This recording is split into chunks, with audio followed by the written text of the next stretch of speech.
Hi guys! Kamusta kayo? Ngayon ay araw ng Sabado. So ngayong araw guys ay samahan nyo ako sa mga gawaing bahay dito sa abroad. Ayan nga guys, kung nakikita nyo, gumagawa nga ako dyan ng breakfast ng aking alaga. So diba, hindi mahuli lagi yung breakfast ng aking alaga. Meron talaga araw-araw. At ngayon guys, na nandito pa rin ang kanyang pinsan, dito pa rin natulog. Sa 2 gabi na ang kanyang pinsan ay nandito sa bahay natulog. At dahil nagustuhan nila yung ginawa ko gahapon sa kanila, so yan pa rin ang ginagawa ko hanggang ngayon. At sa araw nga ng Sabado guys, wala nga dito yung amo kong babae. O diba, lagi na lang wala yung amo kong babae dito sa bahay. At alam nyo ba guys, yung breakfast ng aking alaga ay parang tanghalian na. Dahil mga 12 noon na nga yan ng hapon, nagpapagawa ng breakfast. At dahil kung anong oras siya gigising, ganun din ang kanyang pagbe-breakfast. Kaya kung makain niya sila ng lunch, mga alas 3 ng hapon o alas 4.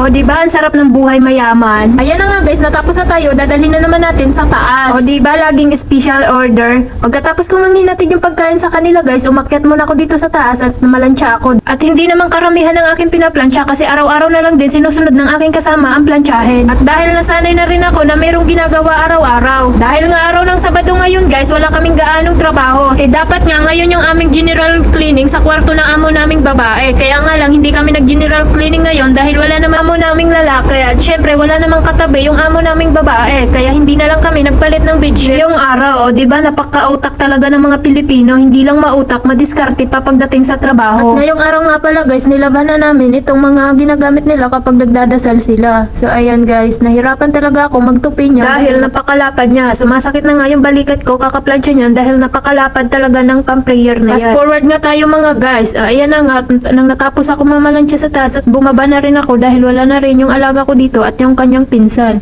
Ayan, bago ako bumaba at kumain, naglinis muna ako ng kanyang kwarto. At pagkatapos nga nito guys, ay marami na tayong free time at marami na tayong pahinga dahil wala na sila dito ngayon sa bahay. Another fast forward tayo guys. So alas 5 na nga ng hapon yan guys, ganyan na yung weather dito sa amin, madilim na. At dahil pasapit na yung taglamig.